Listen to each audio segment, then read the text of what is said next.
On a foggy Monday morning in Chicago, Emma sat quietly by the window of her small apartment, just big enough for a worn-out fabric chair, an old desk, and dreams still waiting to take shape.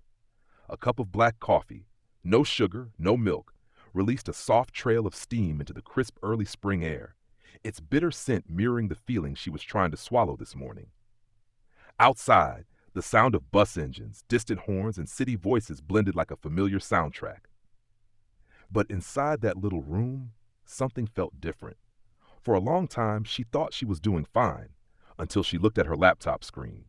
It stared back at her with one line: total student loan balance, $65,387, monthly interest, $231.48.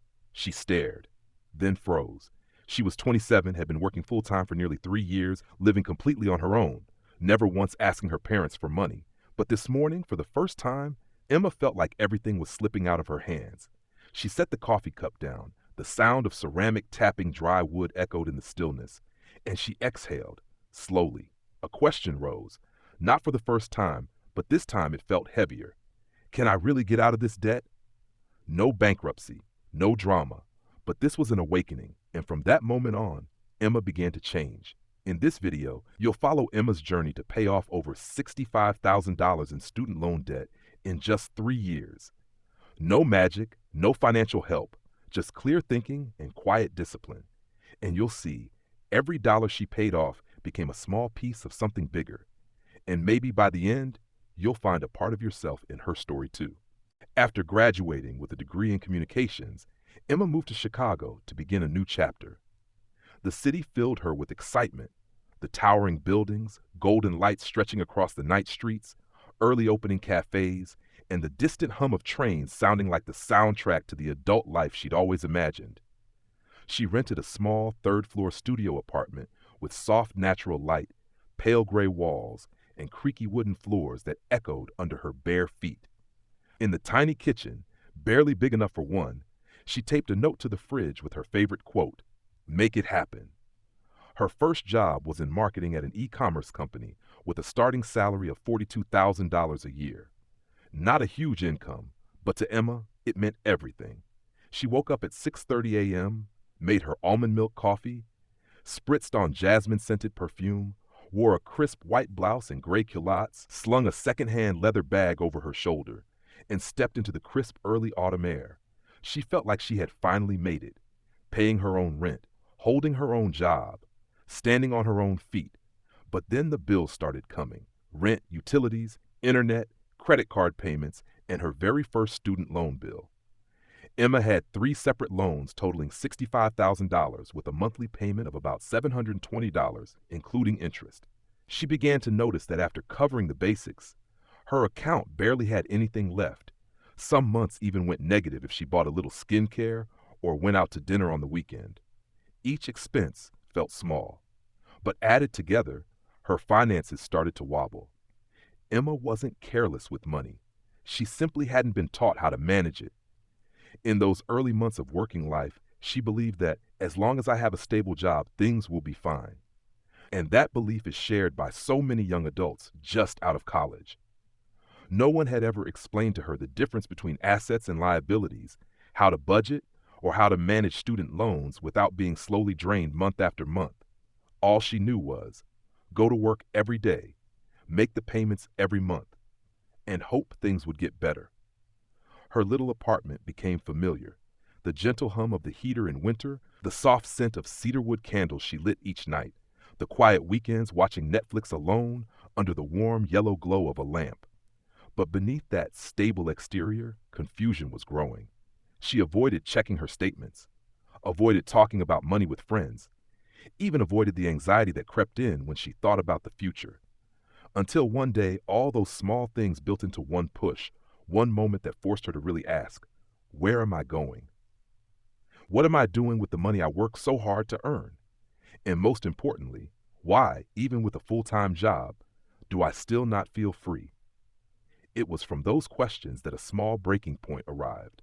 But as it turns out, that moment became the beginning of something much bigger, a journey of transformation that we'll step into together right after this. On a late winter Saturday afternoon, as the light outside faded behind thick clouds, Emma walked into her usual grocery store. She only planned to pick up a few essentials: almond milk, a loaf of whole grain bread, some red apples, and eggs. Wrapped in her long brown coat and a gray knit scarf, Emma looked like anyone else living a stable life. But inside, she felt uneasy, a quiet discomfort she had learned to ignore every time a bank notification appeared in her inbox. At the checkout, the cashier smiled, scanned her items, and read the total: $23.74. Emma inserted her debit card. A soft beep sounded, then silence. The screen flashed, declined. She hesitated, then tried again. Declined. Her cheeks flushed. She felt eyes behind her starting to shift.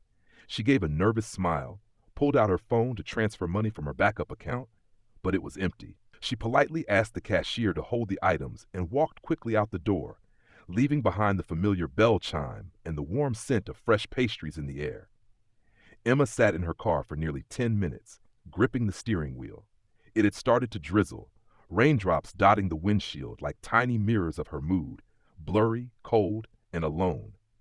With only the sound of the wipers moving back and forth, she opened her banking app. Total balance, $12.34. But what made her chest tighten wasn't that number. It was seeing the interest on her student loans. Over $8,000 added in just over a year. More than $200 a month, and the balance barely moved. She didn't cry. She didn't scream. She just sat still and breathed slowly. It felt like everything she had tried to hold together, her image of being fine, independent, on track, had finally begun to crack. And what hurt most wasn't being broke. It was the realization that she no longer felt in control of her own life. Years of studying, countless hours at work, and still she couldn't afford a simple grocery run with her own money. The lesson wasn't in the card being declined. It was the truth that many of us don't realize we're sinking into debt, not until a small, humbling moment forces us to see it. Financial collapse doesn't happen all at once. It creeps in through every "I'll check later," every untracked expense, every false hope that I'll be okay. And then one day, a regular moment is all it takes to wake us up. When Emma got home, she didn't turn on the lights. She sat in the corner of her room, opened her laptop, and for the first time in months, typed into the search bar, "how to pay off student loans." That was the moment it changed. No fanfare, no dramatic music, just one girl, one glowing screen, and one quiet decision, the kind that takes real courage. And from that moment on, Emma's journey to financial recovery truly began. That night, in a room lit only by the warm glow of a desk lamp, Emma sat in front of her laptop, just like every other night, but this time not to scroll through Netflix or touch up photos for Instagram. On the screen, the search bar still read, "How to pay off student loans fast." She clicked on a 15-minute YouTube video. The woman's voice was calm, steady, real. No sponsored products, no empty advice. Just a story about how she once owed over $80,000 and paid it off by changing how she thought. Emma watched it through, then clicked on another video, then a podcast, then a blog post. She felt like someone lost in the desert, suddenly stumbling across a stream of clean, clear water. She pulled out an old notebook, its corners worn and pages yellowed, and began filling it with notes. Page after page of things no one had ever taught her in 27 years. The difference between assets and liabilities, emotional spending versus intentional spending. She learned about zero-based budgeting, giving every single dollar a purpose, about starting an emergency fund, even if it was just $100. And more than anything, Emma realized the biggest problem wasn't the money. It was how she thought about money.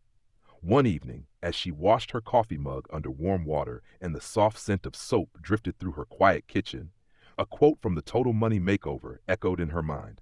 "You must gain control over your money, or the lack of it will forever control you." That line hit something deep. Emma didn't lack income. She lacked control. She wasn't failing. She had simply never been shown the way. She began every morning with 10 minutes of reading personal finance. She tracked every expense in a color-coded Google sheet: rent, food, debt payments, savings, personal treats. No more emotional Amazon purchases. No more ignoring the minimum due alert from her bank. Every time she paid off a small piece of debt, she highlighted it on a sticky note with a blue marker, the color of hope and calm. Her mindset didn't shift overnight. It arrived slowly, step by step. But that shift allowed Emma to feel, perhaps for the first time in years, that she was in control of her money, not the other way around. And that's where true financial freedom begins. Not with the number in your bank account, but with the moment you decide to face the truth and do something different. From this new foundation of thinking, Emma was finally ready to take on the harder part, the discipline of showing up for her finances every single day. Because paying off $65,000 wasn't going to be a sprint, it was going to be a test of endurance. And that journey was about to begin. Emma didn't begin her debt payoff journey with a big plan. She started with one small action, writing down the real number, $65,387. She put it in the center of a sheet of paper to the wall, written in thick black ink. Below it, she listed every loan, monthly interest, and a target date for payoff. At first, the numbers made her feel breathless. But strangely, once everything was out in the open, the fear became less vague. It turned into something she could face, bit by bit. Early spring mornings in Chicago brought a soft kind of light.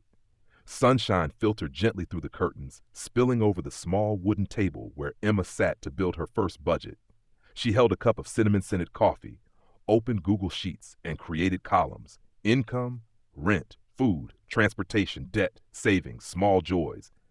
She didn't want to live like a robot, but she didn't want to spend unconsciously anymore. Every dollar needed a job. She called it zero-based budgeting, and it became the foundation of everything. Emma kept her full-time marketing job, but started freelancing as a content writer in the evenings. Some nights she worked until 11 p.m. Sometimes she made just $100 extra a week, but she called it $100 closer to freedom. Every little bit went straight toward her debt. By month 3, she started using the snowball method, paying off the smallest loan first. Each completed loan felt like winning a tiny battle in a long war. She marked them off with orange highlighter, the color of sunlight and hope. And as more orange lines appeared on the wall, she knew she was moving forward. Not fast, but forward. She changed her daily habits too. Instead of ordering takeout, she learned to cook simple meals: oatmeal with frozen berries for breakfast, salad, and roasted chicken for lunch. She made her own soy candles, not to sell, just to maintain small rituals of self-care without overspending. Her weekend outings turned into long walks in the park or reading at a cafe with a single espresso. She was still living, just with more awareness. Some months, she paid off $1,200. Other months, only $300. But Emma didn't let the slow months defeat her.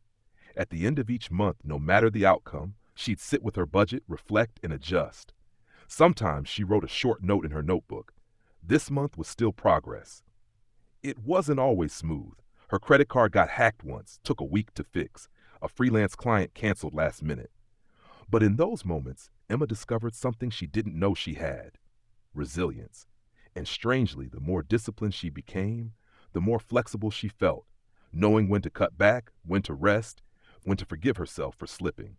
By month 12, when she paid off her first major loan, she stood in front of her wall chart, blue marker in hand, and crossed out the final line.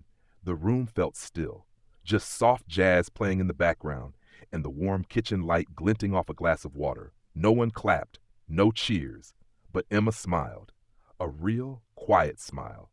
And in that moment, she knew she was going all the way, because this journey wasn't just about money. It was about proving to herself that she could keep a promise. And when a woman learns to keep promises to herself, there's nothing she can't do. The road ahead was still long. But Emma was no longer the girl who cried over a declined $23.74 at the grocery store. She was different now. And the next lesson? It wouldn't be about numbers. It would be about how she saw life when debt was no longer the shadow hanging over her heart. On the 36th month, Emma woke up just like any other day. Soft morning light poured through the window, warming the wooden floor where she often sat to meditate.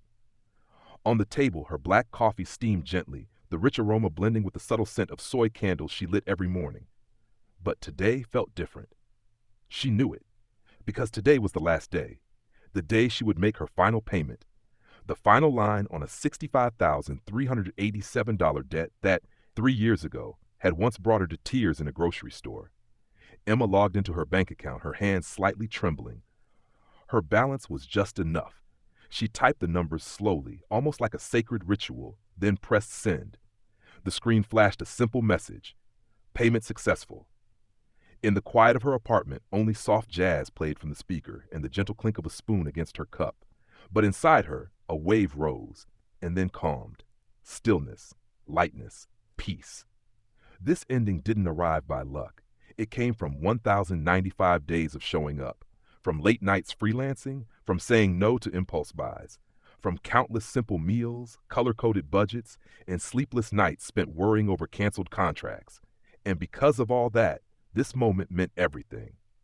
Emma didn't throw a party. She didn't post on social media. Instead, she bought a small muffin from her favorite bakery, placed it on her favorite ceramic plate, poured herself a cup of chamomile tea, and wrote in chocolate on a piece of parchment, "I kept the promise." Simple words, but they said it all. And perhaps what mattered most was this: Emma didn't return to her old habits after the debt was gone. She didn't splurge out of relief. Instead, she slowed down. She stayed intentional. Rather than spending to feel rewarded, she began to see every dollar she kept as a door to future freedom. She split her income into 3 clear categories: long-term savings, essential expenses, and self-development.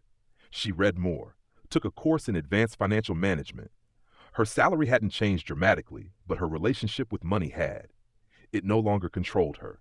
It served her, quietly, wisely, with purpose. Then one afternoon, during a casual conversation, a friend asked, "How did you do it, paying off $65,000 without any help from your parents?" Emma smiled, not with pride, but with understanding. She didn't answer right away. Then she said softly, "Because one day I just got tired of being afraid, and from that moment every choice became clear." In those final days of her debt journey, Emma realized something she never expected. Financial freedom isn't a destination. It's an inner shift where money no longer defines your worth. You define it with calm, with clarity. And if you asked what changed Emma the most over those 3 years, it wouldn't be the number in her account. It would be the look in her eyes. The way someone who once doubted herself can now look in the mirror and smile. Because she knows she did it. And because she knows her best days are still ahead. That evening, in her quiet and cozy room, the warm glow of a desk lamp spilled softly across the plain white walls. Emma sat silently, eyes resting on the last note pinned to her board. Written in blue marker were 3 simple words: paid in full. Those words held everything she had lived through over the past 3 years. Every late night of freelancing, every time she said no to something she wanted, every month she stayed committed to paying off her debt bit by bit. In that moment, she no longer felt the weight on her shoulders. What remained was peace. A kind of peace only those who faced and conquered their financial struggles truly understand. What Emma learned after it all was this: true financial freedom doesn't come from a number in your bank account. It comes from the journey you take to understand that money is a tool, not a measure of your worth. She realized that freedom doesn't begin the moment you're debt-free. It begins the moment you choose to stop running from fear, to sit down, write out your real numbers, and commit to change, one small decision at a time. If you're watching this right now, maybe you felt anxious, confused, or even ashamed when looking at your own debt. But I want you to know you're not alone, and you absolutely can start your own journey today. You don't need luck. You don't need someone to save you. You just need one clear decision and the courage to take consistent, small steps. If you saw even a piece of yourself in Emma's story, leave a comment below that says, "Me too." That one small message might just give someone out there the hope they've been searching for. And if you'd like to keep walking this path together, subscribe to the channel. In the next videos, I'll continue sharing real stories, honest lessons, and practical tools to help you move closer to your own version of financial freedom. Because sometimes all it takes is one true story told at the right moment to completely change the way you see money and yourself.